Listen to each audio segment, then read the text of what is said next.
Welcome in as we get this live look over the city of Erie. It's been somewhat of a hazy day. We have a lot to get to in this half hour as we say good evening, everyone. I'm Eva Master-Matteo. And I'm Philip Ward. Mike Ruzzi has the evening off. Thanks for joining us here on Erie News Now at 6. And with that being a hazy day today, wildfire smoke blowing towards Erie, we begin with weather coverage you can count on. John Stalen, what are we looking at for this evening? Yeah, a lot of folks happy with yesterday. Brilliant day with those warm temperatures and some sunshine. However, yeah, we got to pay for it sometimes. Didn't have the haze, but we also had severe thunderstorms across the area. Let's take a look outside. Out in Warren County, you had those severe thunderstorms earlier, leaving behind some wind damage in parts of the county and some hail, too. We're calming down now here out in the Northern Pennsylvania Regional College Camp, and it looks like things will be fairly quiet, but we will see showers popping up again. You can see most of that rain has moved off to the east through central portions of McKean County, just south of Elk County too, and still some yellows out there. You can see the edge right there at Keating, the edge of the Doppler Max 5D Storm Spotter scan, but still seeing some heavier rain in those yellows and oranges there for you. Clearing out in the southern portions of Crawford County too, where we did see some heavier rain showers in portions of Venango County. So watch out for some localized flooding, please. Yeah, a little smoky, a little milky out there for today. We do have a light shower or two. That's not going to affect the baseball game tonight by any means. AHN St. Vincent Cam. Winds are out of the north. Yeah, that blew in some of that Canadian smoke over the course of the morning hours mainly. And you can see here temperatures into the lower 60s. Closer look at your air quality and your weekend outlook coming up in just a few. All right, John, thanks. Eva, it's a sure sign that summer is almost here. The city of Erie has announced its plans to celebrate the 4th of July with a fireworks show along Erie's bayfront. This is always an anticipated event. And tonight, Erie News Now, Jamison Hicksonbaugh is joining us here in the studio. Jamison, you were at Erie City Hall today. You talked to the events manager to find out a little bit more about this year's celebration. What's to come? Well, as you can imagine, the city is expecting a huge turnout once again, but with ongoing construction on Erie's bayfront, you are urged to give yourself some extra time this year if you plan on attending. Now, the city announced today that this year's Lights Over Lake Erie will take place on July 3rd at Dobbins Landing. The fireworks show over Bicentennial Tower is scheduled to begin at 10 o'clock at night, lasting about 15 minutes.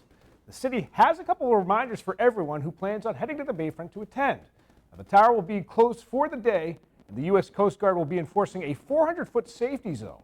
Also, due to anticipated congestion, the city recommends that you park downtown and either walk or take the shuttle bus to the bayfront.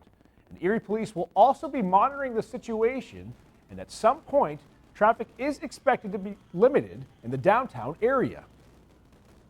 The Bicentennial Tower will be closed on July 3rd to be in compliance and be safe with the fireworks there. But there's plenty of places to enjoy it. But again, please listen to the Erie Police Department, Erie Fire Department to make sure everyone can have a safe and enjoyable experience right on our bayfront. For more information on the fireworks show and where you can find free parking, just head to our website, erienewsnow.com, and click on this story. Jamison Hicksonbaugh, Erie News Now. And thanks. Looking forward to it. Well, as the war continues between Russia and Ukraine, we are learning an Erie businessman narrowly escaped a recent attack on Odessa, Ukraine. That's Jim Berlin. He's the CEO of Logistics Plus in downtown Erie, and he just returned from a recent visit to Odessa and Kramatorsk, a port city in Ukraine. Since 2024, Kramatorsk has been a sister city to Erie. Berlin was on his way back to the United States when airstrikes and a bombing happened in Odessa. Now, he tells Erie News Now that this is not the first time an airstrike has happened when he was visiting Ukraine. Rather, it's become part of a new normal. Berlin will share more of his time in Ukraine in a story this weekend on Erie News Now. Okay, a lot more still to come this evening. We're going to check out the impact of a local abandoned well, an example of what one expert calls the, quote, oil and gas industry's dirty little secret. Our Mark's Holiday has the details coming up after tonight's weather forecast. Details ahead. We'll be right back.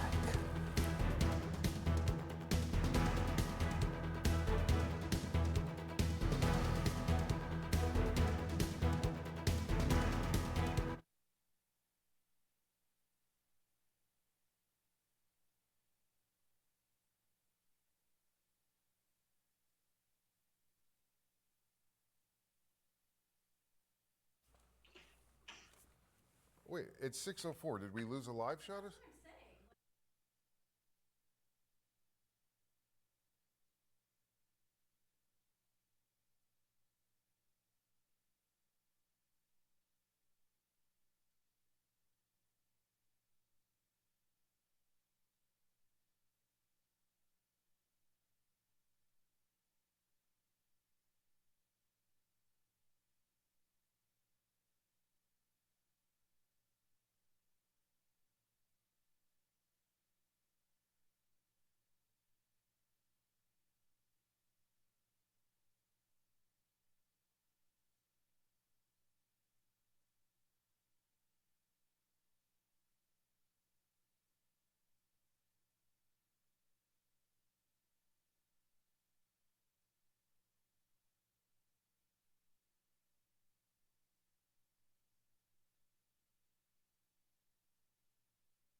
Now, first warning weather with John Stalen.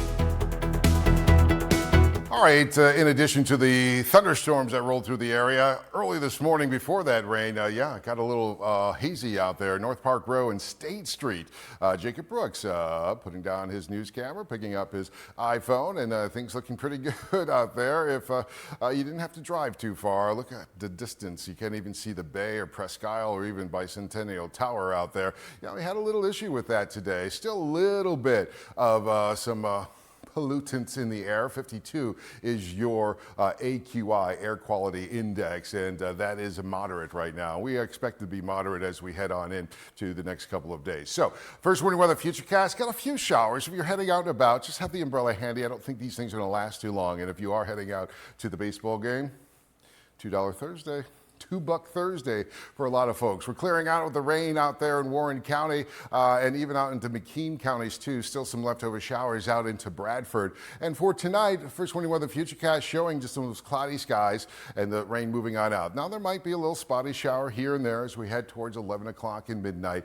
Again, not looking for anything dramatic out here for us. And as we head on into tomorrow, there might be a scattered storm early, maybe a few showers. I don't see it to be a washout day, but a lot of that energy should stay to the south. And it might even, with the next model runs, push even further to the south. But you can see some pockets of sunshine for the afternoon hours as we get ready for Getaway Friday night, date night. Still some showers, though, inland as we head into the nighttime. And then a few showers as we head on into Saturday. So for the remainder of the night, still under that slight risk of severe weather, but the atmosphere may have settled up a little bit. So maybe nothing as strong as we saw earlier today in the inland areas where we did see severe thunderstorms. Still some rain possible through about 10 o'clock tonight. So be aware, maybe about a quarter of an inch, a third of an inch into some locations. But again, I think most of the rain probably has subsided. So as we take a look at the weekend, I should update Saturday to at least a B plus or so. Mostly sunny skies, temperatures low 70s. We kind of flip-flop the days.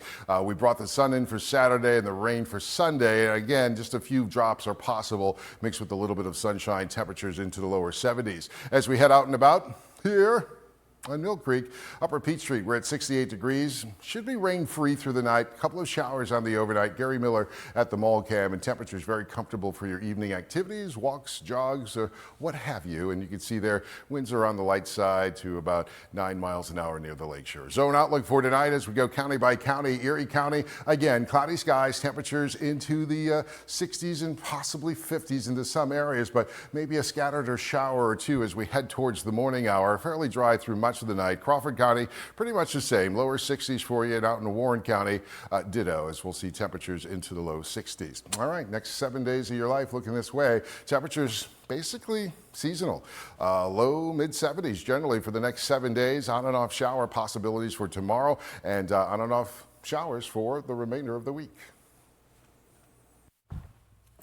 John, thank you. Well, we want to follow up with a story now out of Mill Creek Township. There's a push to protect the environment and residents going on there. It's a focus on what are known as orphan wells. Those are abandoned oil and gas wells that don't produce fuel anymore. Yeah, but in some cases, they can still give off dangerous gases. As our Mark Soliday reports tonight, a new well plugging push sort of feels like a drop in the bucket.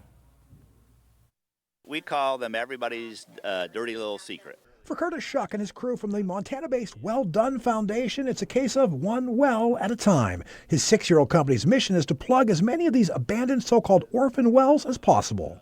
There are wells all over the place and places where you would never expect, similar to this in someone's front yard. Today's focus, an old natural gas well in Mill Creek that was still emitting potentially toxic methane gas. Especially in the immediate area.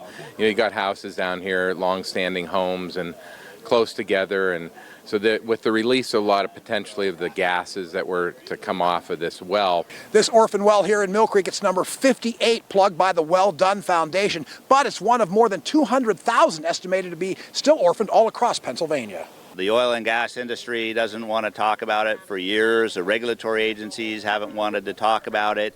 And part of the reason was there was just no money to be able to do anything about this work. The money to plug this orphan well is coming from the state and a fundraising group of Pittsburgh school students. They actually can see something tangible occur because of what they did. They actually are going to be able to see their fundraising efforts come to fruition with the capping of a well.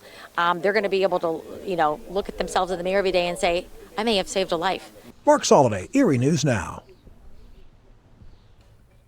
And that company's work here, Eva at Home, isn't done yet. It's next up. Yeah, next up, plugging an orphan well near the old Manor Motel in that ongoing Mill Creek Gateway project area. Well, in Western New York, students at Chautauqua Lake Central School in Mayville are building more than just robots. They're building futures. Their robotics team is gaining national attention thanks to a growing technology program and help from the community. Our Jackie Palmer has more.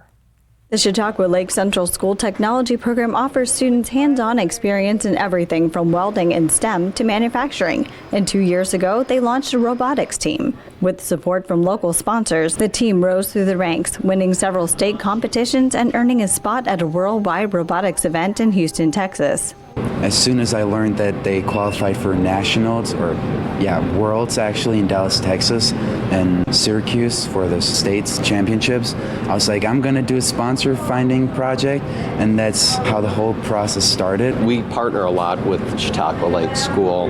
They're just a phenomenal district to work with. Faculty say the team's success is just one example of the impact real-world learning can have. The kids really are taking to it and gleaning from hands-on skills what they're learning in their core area classes and applying them and see some real tangible experiences. We're hoping it inspires other schools to do competitions so our younger students can get even better. Having other schools be really, really nice. Nice to see them work together, and I think they really learned a lot from the process. That includes a growing number of female students exploring manufacturing. Coming here and seeing how everything was made was really inspiring, and giving them the opportunity to fall in love with it is just really cool.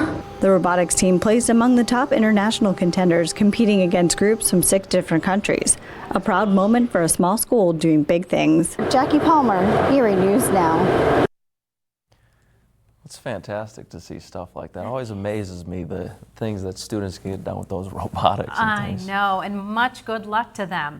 And in an effort to reach more students and girls, the Chautauqua Lake Technology Department, in collaboration with Dream It, Do It, Western New York, will be holding a Girls in Manufacturing Day. It is tomorrow, Friday, June 6th, for the students throughout the region, featuring hands-on demonstrations, industry speakers, and much more. So great to have something like that. Congratulations to them as well.